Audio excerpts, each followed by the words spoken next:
Bienvenido. En el presente video exploraremos otro de los eventos magistrales creados por Shadow, usurpando la identidad de un estudiante subestimado por todos en la academia, dando lugar a momentos sumamente irrisorios y al despertar de pasiones ocultas. La academia nuevamente se encuentra bajo ataque y la vida de muchos está en peligro. Veamos cómo consigue Shadow engañar no solo a su hermana, sino también a la princesa y a otras figuras de las más altas esferas en Midgard. Este será un video sumamente interesante, así que quédate porque verás todo esto y más.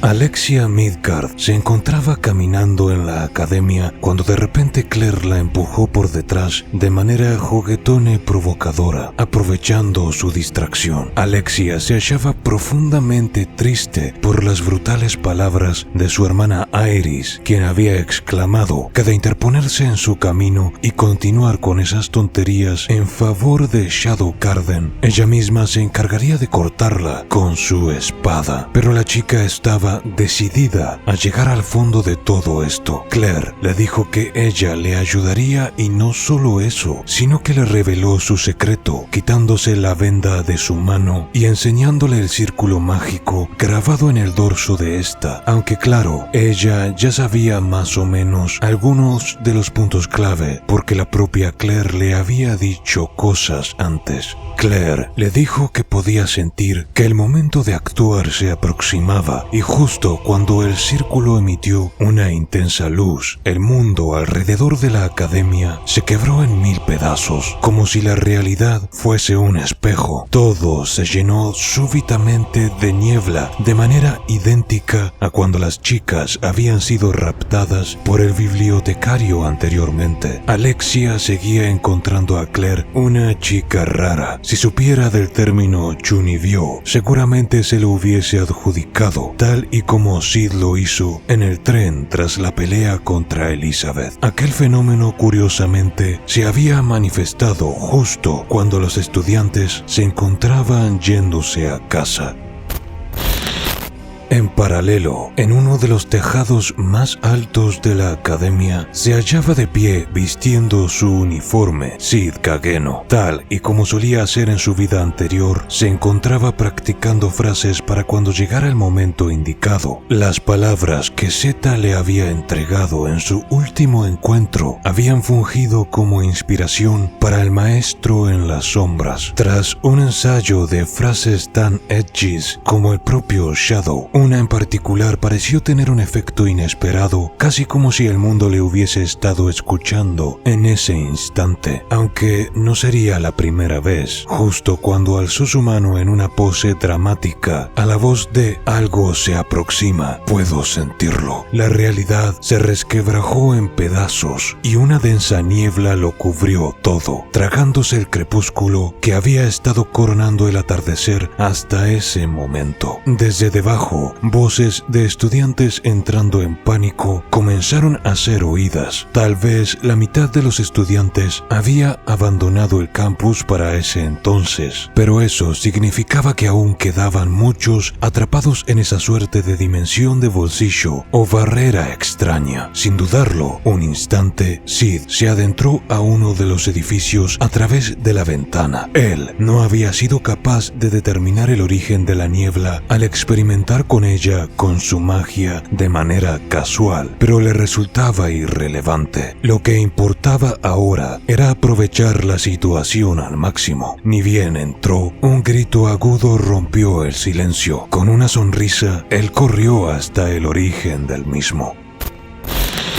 Detrás de la puerta de un salón que había sido cerrada desde fuera, se encontró con un estudiante de apariencia extremadamente ordinaria, el sujeto en el cual se había inspirado para muchas de sus maniobras como estudiante que no sobresale. Como personaje secundario de fondo era Suzuki, en palabras de Sid, un don nadie. En su cuello tenía un extraño y ominoso collar negro. Suzuki pertenecía a una rama que se desprendía de la familia Hope, y esta última era la distinguida familia a la cual pertenecía su compañera de clases Christina Hope. Muy para su desgracia, su cabeza saldría rodando por el suelo cuando el contador en el collar que tenía llegara a 0, lo cual sucedió segundos tras la entrada de Sid, quien simplemente se remitió a cubrirse con el slime para evitar ser salpicado por la sangre. Un triste final para el pobre Suzuki, quien murió sin entender qué rayos había sucedido. Al trastear con el collar, se percató inmediatamente de cómo funcionaba. Era bastante simple en realidad. El tiempo representado en el contador que era mostrado en el collar estaba directamente ligado a la cantidad de mana que absorbía de su víctima. Cuando el collar culminara de absorber la última gota de tu magia, separaría la cabeza de tu cuerpo. Suzuki no era solo un don nadie, sino que tenía una de las capacidades mágicas más bajas de toda la academia. El pobre se había quedado entrenando solo y su ya de por sí escasa cantidad mágica se encontraba desgastada. Ni siquiera perduró un minuto con vida tras la manifestación de la niebla. Víctima de un presentimiento súbito, Sid se llevó una mano al cuello. No sabía cómo lo habían conseguido, pero parecía que en el momento en el que la niebla surgió, aquellos collares se manifestaron en sus cuellos. El hecho de que hubieran logrado ponerle uno a él sin que se diera cuenta de inmediato resultaba intrigante. Creando un espejo con su slime, observó cómo su contador estaba en 9999. El número parecía estar bugueado, como si hubiese alcanzado el límite que el dispositivo era capaz de leer. Y no solo eso, sino que no decaía su número. Él podía sentir cómo el dispositivo absorbía su magia, pero sentía como si fuera una gota de un enorme balde a rebosar de agua. Su capacidad de regeneración mágica reponía la magia perdida más rápidamente de la que el dispositivo podía absorberla. Con una diabólica sonrisa, a Sid se le ocurrió una idea magistral. Primero, cortó sus circuitos mágicos, reduciendo el acceso del collar a sus reservas de mana, ajustándolo progresivamente para que él mismo mostrara el número 600. Cada 10 segundos el collar consumía un punto de mana, lo que le daría 1 hora y 40 minutos de vida. Entusiasmado, Sid masculló: a veces una eminencia en las sombras debe usurpar la identidad de un estudiante muerto y actuar encubierto. Esto será la bomba. Y sí, ciertamente no se equivocaba, porque este capítulo en las novelas se titula Terror Espacio Istas. Atacan la escuela otra vez. Su idea era ciertamente divertida porque, a sabiendas de que Suzuki era un don nadie del que nadie esperaba nada, él se propuso subvertir dichas expectativas, por ejemplo, soltando profundas frases e información que tomaría a sus compañeros desprevenidos, empleando las habilidades de maquillaje que había aprendido de Nu y aquellas de cirugía plástica que había aprendido de Epsilon. Utilizó su slime para convertirse en la viva, o no tan viva, imagen del difunto Suzuki, aquello que había aprendido en el torneo Bushin, adoptando la identidad de Jimina Senen, u hombre mundano, le resultó sumamente útil.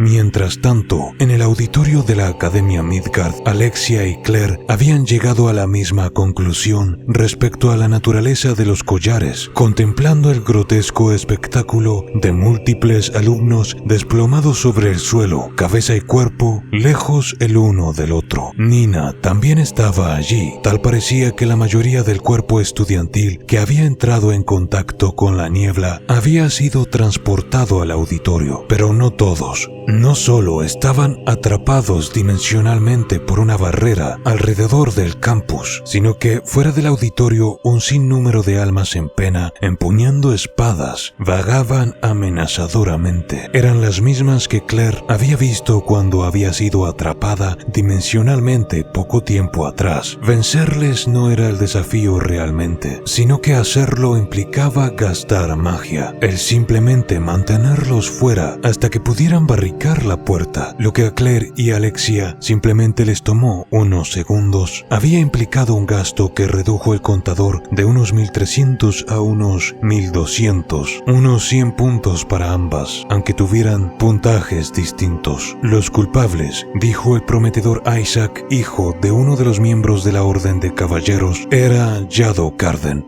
Quien tenía el puntaje más bajo era una inocente chica. Su contador indicaba que moriría pronto. Sin embargo, una voz con una confianza extraña rompió el silencio.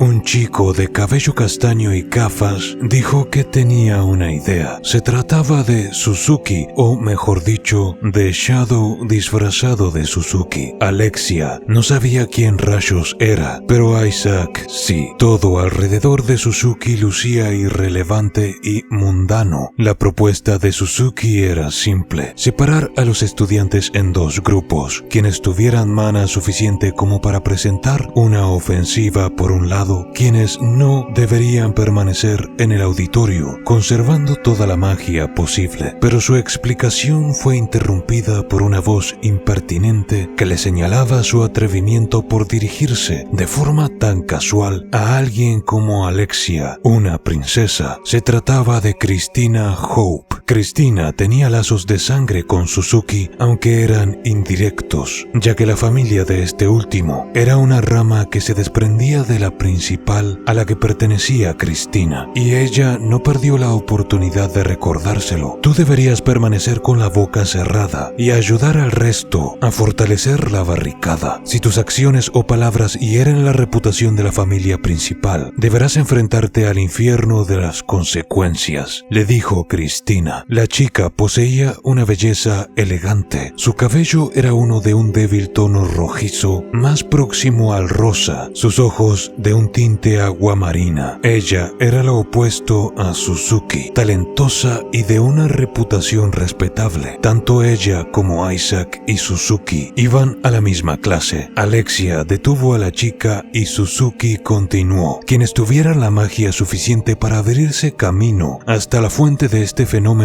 podrían detenerlo. Y aquí Suzuki hace una deducción que le provoca a Christina tener que tragarse sus palabras. El término fuente fue una elección específica porque la magia succionada por los collares estaba siendo enviada hacia otro lugar, hacia una fuente con un propósito específico. Alexia se concentró y pudo efectivamente sentir cómo su magia estaba siendo enviada desde su collar hacia otro lugar, pero tanto Isaac como Christina se pusieron de acuerdo para no confiar en el juicio de Suzuki, ya que una señal mágica tan débil equivalía a encontrar una aguja en un pajar. Sus palabras fueron que no se debía confiar en alguien tan incompetente como él, un estudiante de pésimo rendimiento. Isaac fue cruel con sus palabras, pero Claire le interrumpió y dijo que confiaba en el muchacho, ya que podía sentir cómo el sello en su mano le indicaba el camino hacia la fuente. Parecía como si ella pudiera sentir a su hermano en Suzuki, aunque no fuera realmente el caso. Tal vez algo en ella sí respondía de manera intuitiva, porque nunca le faltó el respeto.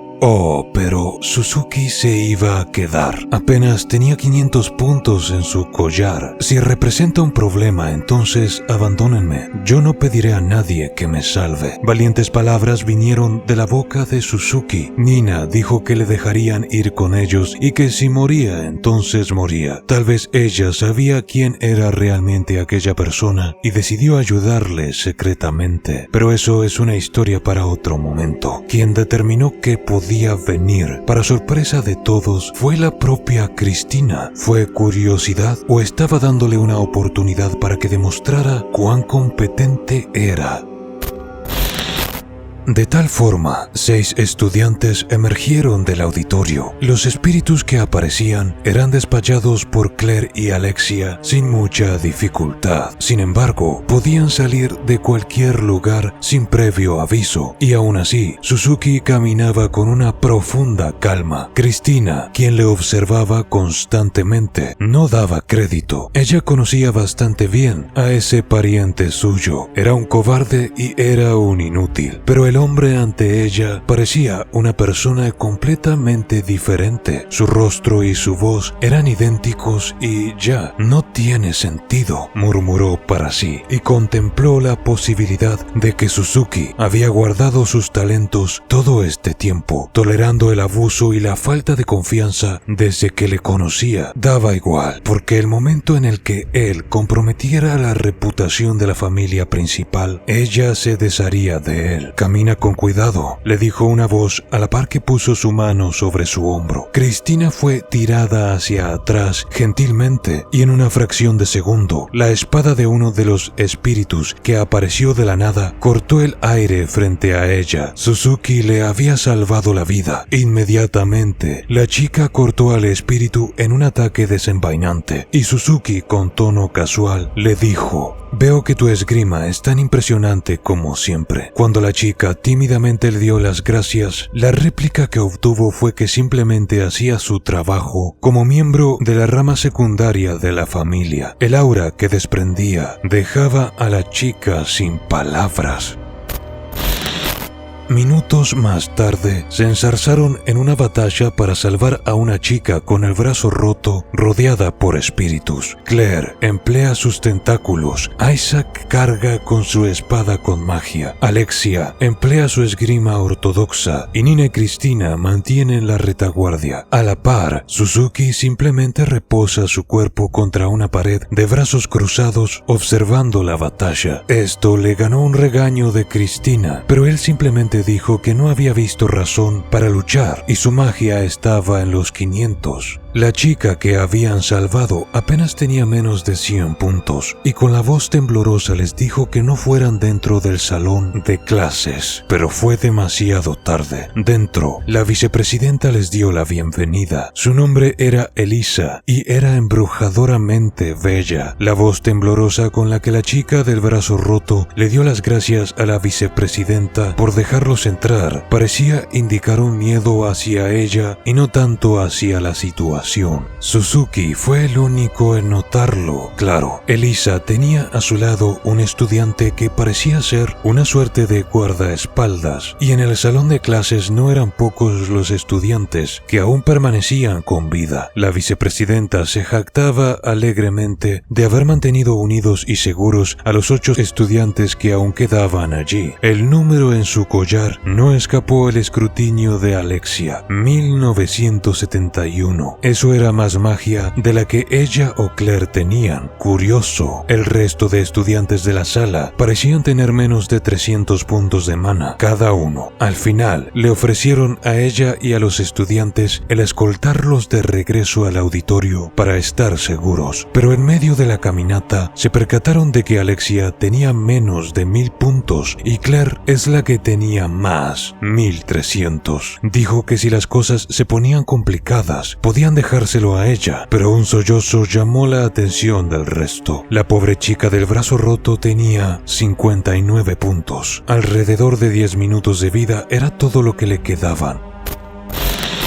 Pero claro, escoltarlos de regreso no iba a ser fácil. Una densa niebla apareció y conjuró un gran número de espíritus, al grado en que todos comenzaron a pelear desesperadamente en los pasillos, los cuales parecían tan angostos en ese momento, claustrofóbicos incluso. Suzuki no era el único que no estaba peleando, porque Elisa y su guardaespaldas se mantuvieron al margen. El collar de la chica herida estaba a segundos de explotar. Lo siguiente que sucedió fue tanto épico como casual, inexplicablemente épico desde fuera, casual en la actitud con la que el chico lo llevó a cabo. Suzuki caminó lentamente hacia la chica y justo cuando un espíritu estaba por cortarle, hizo un parry con el dorso de su mano, mandando el espíritu a volar, acabando con él en 1000 pedazos. Ni siquiera lo vio directamente, lo apartó como si se tratara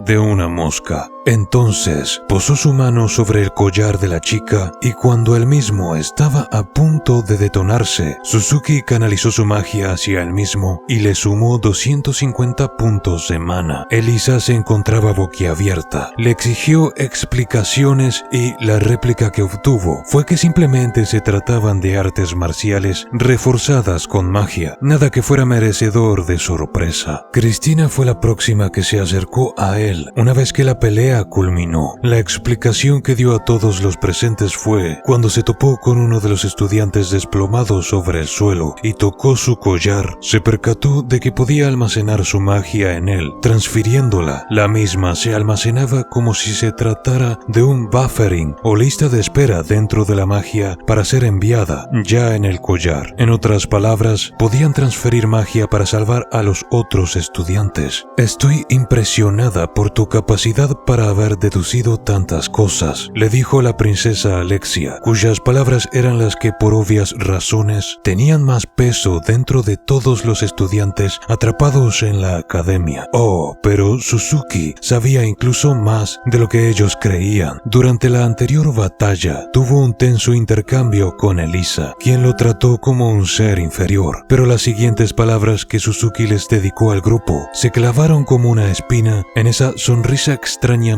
perfecta de la vicepresidenta. Cuando estaba examinando los cuerpos de los estudiantes en tu salón de clases, noté que habían marcas de ataduras en pies y manos, como si hubiesen sido sujetos a experimentos para ver cómo funcionaban los collares, u obligados a compartir su magia restante con alguien más. La prueba de evidencia definitiva era que cuando Suzuki transfirió su magia al collar de la chica herida, esta simplemente le agradeció. No se sorprendió ante el fenómeno que el resto parecía desconocer, como si supiera ya que una persona podía transferirle su magia al collar de otra. En ese momento, la temblorosa chica, agradecida con Suzuki, escupe la verdad, dado que la vicepresidenta Elisa provenía de una familia de poderosa aristocracia, no pudo llevarle la contraria. Fue ella quien actuó sobre otros estudiantes para experimentar con los collares y así obtener una idea de cómo funcionaban, lo que les costó la vida a muchos de ellos. Así fue como comprendió que podía transferir mana de un estudiante a otro collar y, como podrán imaginarse, obligó a los otros a que le transfirieran mana al suyo. Por eso el puntaje tan alto. Para más Inri, la razón por la cual aquella chica había sido abandonada fuera del salón fue porque su magia era tan poca que ni siquiera le servía a la vicepresidenta, quien la abandonó a su suerte. En un increíblemente osado movimiento, Elisa, en lugar de negar las acusaciones, adorna lo sucedido con patéticas excusas que ciertamente, con el apoyo de su familia, le sacarían de problemas cuando todo esto hubiera terminado. La única persona que podría frustrar su defensa era Alexia, la princesa, con lo cual le ofreció un trato. Si ella estaba dispuesta a ignorar lo sucedido, entonces Elisa compartiría parte de su magia con los otros, quienes se encontraban cansados y habían gastado gran parte de su magia peleando contra los espíritus mientras regresaban al auditorio. Alexia estaba dispuesta a aceptar el trato con tal de salvar a los demás, pero justo antes de decir que sí, un hombre la interrumpió, un hombre llamado Suzuki. Realmente no comprendes la situación en la que te encuentras, ¿verdad? No te muevas. Elisa y su guardaespaldas no podían creer la osadía de Suzuki, ni tampoco comprendían cuándo había aparecido detrás de ella. No podía ser posible que se moviera con tanta rapidez y sin ser detectado. Él sostenía a la hermosa y cruel chica por su collar y la amenazó diciendo que si se movía, lo haría explotar. Cristina, desesperada, le dijo que se detuviera, preocupada por la reputación de su familia. Las siguientes palabras de Suzuki desprendieron un aura brutal. Tal parece que ninguno de ustedes comprende realmente lo que está sucediendo, así que se los explicaré para que lo entiendan. Ninguna de las cosas que te protegen en el mundo real se encuentran aquí ahora, señorita Elisa. Ni tu influencia como poderosa aristócrata, ni la autoridad de tu facción, ni todo el dinero ni riquezas que has acumulado pueden alcanzarte aquí dentro de la niebla blanca. Elisa estalló en furia y dijo que era una de las más poderosas aristócratas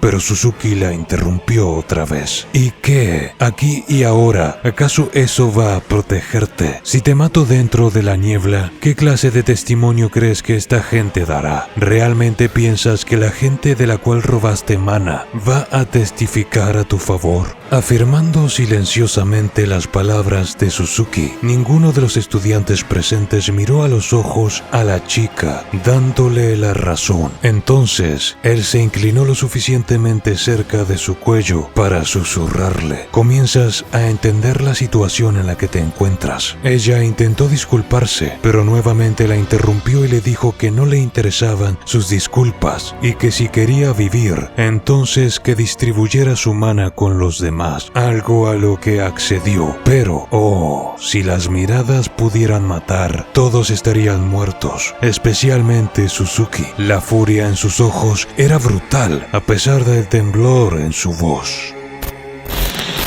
De tal manera, la vicepresidenta se quedó con solo 400 puntos de mana, repartiendo los otros 1500 con los estudiantes que escoltaban y los otros que habían luchado para escoltarlos. Suzuki dijo que después del incidente de la niebla, asumiría la responsabilidad de lo que había hecho en una corte, y tanto Alexia como Cristina dijeron que de suceder tal cosa, saldrían en su defensa. Suzuki le agradeció brevemente a Cristina, quien, apartando sus ojos, tal vez incómoda, tal vez con su corazón saltándose un latido, le dijo que ella no era de piedra. La vicepresidenta, junto con su guardaespaldas y los otros estudiantes de su salón, continuaron hacia el auditorio, estando ya cerca del mismo. Pero justo cuando Elisa pasaba próxima a Suzuki, le dijo que se aseguraría de que él pagaría por lo que había hecho y la humillación a la cual la sometió. Sin embargo, Suzuki la ignoró por completo, continuando en la otra dirección, prestándole la misma atención que le prestaría a una piedra en el camino. Las últimas palabras que susurró fueron que nada de esto ocurrió realmente, que fue solo una ilusión conjurada por la niebla blanca. En parte tenía razón, porque Suzuki realmente ya había muerto. Cristina, por su parte, no podía dejar de pensar en él. En su pecho, algo cálido comenzó a arder. ¿Quién demonios había sido realmente todo este tiempo su pariente Suzuki Hope? ¿Y por qué había escondido un potencial que le habría ganado halagos o al menos le habría salvado de años de bullying? Y eso ha sido todo por hoy. Esta parte del volumen presente me gusta bastante, particularmente por cómo Shadow consigue subvertir por completo las expectativas en torno a un personaje que hasta ese momento había sido el eslabón al final de la cadena en la academia. La forma en la que amenaza y humilla a esa bella pero insufrible aristócrata que cree que está por encima de todos es exquisita. ¿Y ustedes qué opinan al respecto? Ya nos encontramos próximo al clímax del arco de Fenrir, lo que significa que se vienen momentos espectaculares. Como siempre, agradezco a los miembros de este canal, quienes hacen posible que yo invierta tiempo en estos videos. Si eres miembro, no solo tendrás acceso anticipado a estos videos, sino que también contarás con videos permanentemente exclusivos. Nuevamente gracias y nos vemos en la próxima. Gracias a los miembros y las donaciones de Gabriel Torres, Rick Sánchez C137 y Von Gostingo.